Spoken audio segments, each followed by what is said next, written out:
So today we're going to be talking about how to create the idea of image in text using a clipping mask in Adobe Photoshop. To go through the process, make sure you're comfortable with the idea. We'll start out with a new slide, but you can get a sense of how we're doing it based on the one you can see with Santorini.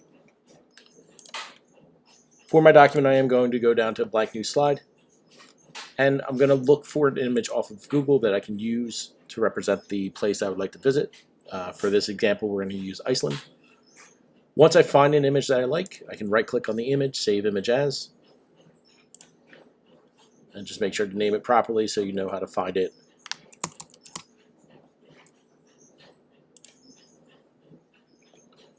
Once saved, I'm going to go over to Photoshop and go File Open to open up that picture of Iceland that I just downloaded. It is a little bit small, but still work for the web-based file that we're going to be placing into our Google Drive document. Even though our background is currently locked right now, I can unlock it over in the Layers panel. Click on the lock icon. Then I'm going to look to draw out a text box. With the Type tool, I'm going to click and drag from top left to the bottom right. And I'm going to type in Iceland. I want to use all capital letters so that it takes up as much space as possible.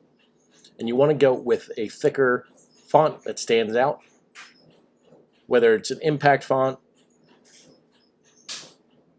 Babus New, several different fonts can work. Just for my example today, I'm going to go with American Captain. If I want to scale up the size of the text, I can move my cursor on top of the font size icon, this little capital T, big capital T, and I can click and drag to fill out the space so it fills up the area. Want to make sure it all fits on one line. If you do want to do two lines or two different words for your statement, you would have to create out two separate text boxes. Before you could do the clipping mask for two separate text boxes, you would have to group the type folders into the same file. Please take a look at my Hawaii Paradise to get an example of how that could work. But once I have Iceland, I want to look to expand up the word Iceland so it fills out more area. And I'm going to confine the letters a little bit closer. And go over to my character panel on the right side navigation. If you don't see your character panel, you go up to Window at the top navigation, then down to Character. I'm going to look to consolidate this space in between the letters so they're a little bit tighter. And just to be specific, I can try seeing what it looks like with -30. Still works well. I can use that. So that means I just want to expand up my text to make sure it's filling up every inch of space that I can.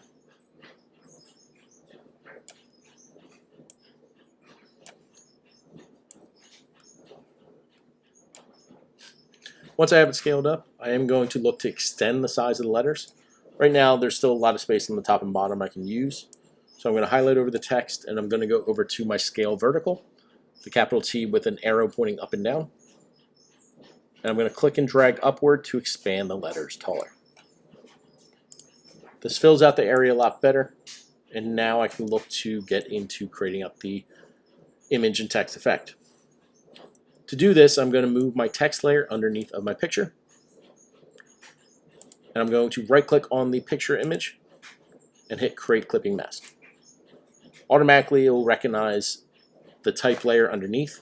You see an arrow pointing down to the type layer so that only the image will appear inside of the text letters. Finally, what I want to do is make sure that I'm making this stand out from the background. I'm going to click back on my type layer, and I'm going to look to add in two effects, a drop shadow and a stroke. Stroke itself, you can get into picking whatever type of color you want, but we want to make sure that's the position set to the outside. And if I'm going to be placing this on a dark background, I probably want to go with a lighter color for the stroke color. If I want to go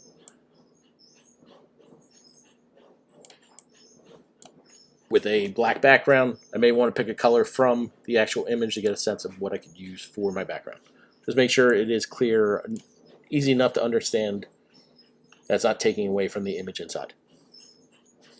So once I'm satisfied with the color, I'm going to click OK.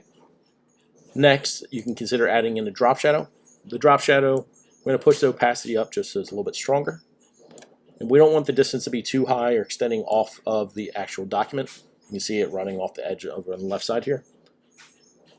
But you can adjust the angle to whatever preference you look. but I want to keep my distance relatively down, just so I'm seeing a little bit of shadow separating from the background. If I want to soften it up, I can move my size upward to expand it out, make it softer. But I just want a little bit of a shadow so it extends from the edge.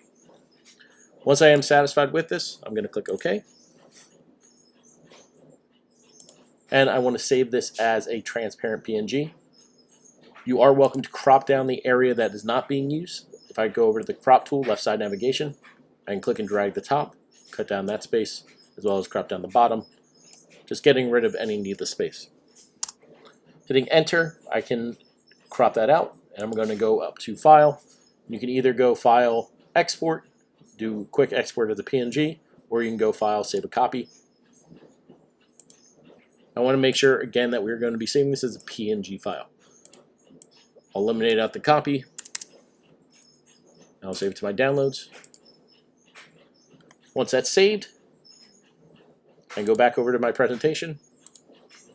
And with my presentation on this new blank slide, I'm going to insert my image. Go Insert, Tab Navigation from my computer. Go into my downloads where I saved it, and select out the file.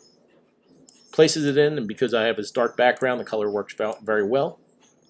You can either expand it up, just fit it out to the middle of the center. But because we have a thick font with the letters condensed, it's easy to see and understand that we are looking at the Aurora Borealis or Northern Lights inside of the image of the letters. If you want to add in any type of animations, I could look to create out an animation effect. I'm going to select on the place I want to travel and select down on Iceland. I'm going to click on Animate. It automatically will appear. You can see over on the right side, Navigation, Object Animations. Both words are currently going to be displaying as appearing. That doesn't really do enough justice to make this a little bit more interesting. We're going to actually apply a couple different effects. First, I'm going to make sure that both of them fade in. It softens up the idea, gives a little bit of time so it breathes in as it's being displayed. So both are set to fade in, but I'm also going to look to add in another animation. I can select back on the same objects, add animation, and we're going to do a fly in from the left. Understand that we are going to set this to the same time as the first click. You can see that currently my Iceland at the top was a fade in on click. When that click happens, I want it to also travel in from the left side for both these objects at the same time. So I'm going to change this to fly in from left, and also do this with my place I want to travel, fly in from left. But I want to make sure that we're setting it up to come with the previous fade in. So make sure you're set to with previous, and you can see fade in with previous for the top on the fade in. So when I display or practice it, when I do click, it automatically flies in from the left side together as one unified piece. If I hit stop, I can test it out over on my original document. I see Santorini. If I wanted to see that same idea, Santorini flying in together. Or if I want to go to my next slide, again, seeing what it looks like having Iceland fly in together on the image. Sorry, a little crop off over on the right side. But you have a good sense of how it works. I hope you enjoyed, and I'll see you next time.